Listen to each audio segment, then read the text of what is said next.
ഈ പോക്ക് പോക്കുകയാണ് എങ്കിൽ മാങ്കൂട്ടം രക്ഷപ്പെടുകയാണ്. പോലീസിന് പോലും അവർ ഗുരുതരമായ വകുപ്പുകൾ എഴുതി ചേർത്ത് തയ്യാറാക്കി കോടതിക്ക് മുന്നിൽ സമർപ്പിക്കാനിരിക്കുന്ന എല്ലാ എഫ്ഐആറുകളും വെട്ടിത്തിരുത്തേണ്ടുന്ന തരത്തിലേക്ക് അതിശക്തമായ തെളിവുകളുമായിട്ടാണ് മാങ്കൂട്ടത്തിലിന്റെ അഭിഭാഷകൻ ഒറ്റ ഹർജിയുമായി കോടതി കയറുന്നത്. അതുമാത്രവുമല്ല, മാങ്കൂട്ടം ഒളിവിലാണ് എന്ന് പറയുമ്പോഴും അദ്ദേഹം പാലക്കാട് തന്നെ ഉണ്ട് എന്നതാണ് പുതിയ വാർത്തകൾ. ഇതൊക്കെ തന്നെ താൻ നിയമത്തിനതീതമായി ഒന്നും ചെയ്തിട്ടില്ല എന്നതിനെ ഊട്ടി ഉറപ്പിക്കുന്ന ഒന്നായി ഉടുക്കം മാറുകയാണ്.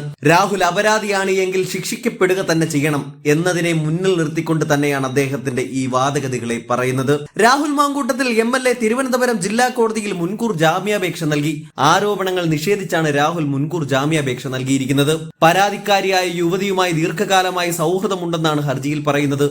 യുവതി ആരോപിക്കുന്നത് പോലെ ബലാത്സംഗം ചെയ്തിട്ടില്ല. ഗർഭചിത്രം ഉൾപ്പെടെയുള്ള ആരോപണങ്ങൾ കെട്ടിച്ചമച്ചതാണ്.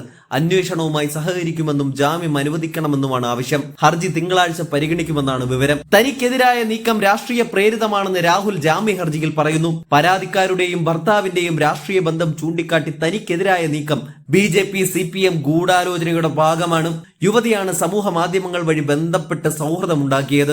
ഭർത്താവ് തന്നെ ഗാർഹികമായി പീഡിപ്പിക്കുന്നുവെന്ന് യുവതി പറഞ്ഞതോടെ അനുകമ്പ തോന്നി. ഈ ബന്ധമാണ് പിന്നീട് ഉഭയസമ്മതത്തോടെയുള്ള ശാരീരിക ബന്ധത്തിലേക്ക് വളർന്നത്. യുവതി വിദ്യാസമ്പന്നയും ബന്ധത്തിലെ ശരിതെറ്റുകൾ അറിയാവുന്ന വ്യക്തിയുമാണ്. താനാണ് ഗർഭിണിയാക്കിയതെന്ന ആരോപണം തെറ്റാണെന്നും രാഹുൽ ഹർജിയിൽ പറയുന്നു. പരസ്പര സമ്മതത്തോടെയുള്ള ബന്ധമാണ് എന്ന് ചാറ്റുകളിലും ഫോൺ രേഖകളിലും വ്യക്തമാണ്. അതുകൊണ്ടാണ് പല സ്ഥലങ്ങളിൽ വെച്ച് കണ്ടത്. നിർബന്ധിച്ച് ഗർഭഛിദ്രം നടത്തിയെന്ന വാദം നിലനിൽക്കില്ല. സ്വമേധയാണ് ഗർഭചിത്രത്തിനുള്ള ഗുളിക കഴിച്ചതെന്ന് യുവതി സമ്മതിച്ചിട്ടുണ്ട്. ഗർഭവും ഗർഭചിത്രവും വാദത്തിനായി സമ്മതിച്ചാൽ പോലും യുവതി സ്വമേധയാ ആണ് അത് ചെയ്തത്. യുവതി ഭർത്താവിനൊപ്പമാണ് കഴിഞ്ഞിരുന്നത്. ആ സാഹചര്യത്തിൽ ഗർഭിണിയായതിന്റെ ഉത്തരവാദിത്തം ഭർത്താവിനാണെന്നും രാഹുൽ ചൂണ്ടിക്കാട്ടുന്നു. യുവതി ചാറ്റുകളും ഫോൺ കോളുകളും റെക്കോർഡ് ചെയ്തത് തന്റെ പ്രതിച്ഛായ നശിപ്പിക്കാനുള്ള രാഷ്ട്രീയ ഗൂഢാലോചനയുടെ ഭാഗമായാണ്. പോലീസിന് പരാതി നൽകാതെ ശബ്ദ സന്ദേശങ്ങളും ചാറ്റുകളും യുവതി മാധ്യമങ്ങൾക്ക് ചോർത്തിക്കൊടുക്കുകയും ചെയ്തു. ജോലി ചെയ്യുന്ന സ്ഥാപനത്തിൽ തുടരണമെങ്കിൽ തനിക്കെതിരെ പരാതി നൽകണമെന്നും സ്ഥാപനം പറഞ്ഞിരുന്നതായി യുവതി മുൻപ് വ്യക്തമാക്കിയിരുന്നു. ഇതിന് തെളിവായി യുവതിയുടെ ശബ്ദ സന്ദേശവും കോടതിയിൽ ഹാജരാക്കിയിട്ടുണ്ട്. പോലീസിൽ പരാതി നൽകാതെ മുഖ്യമന്ത്രിക്ക് പരാതി നൽകിയതും രാഷ്ട്രീയ താൽപര്യമാണ് എന്ന് സൂചിപ്പിക്കുന്നതാണ്. അങ്ങനെയാണ് ഹർജിയിൽ പറയുന്നത്.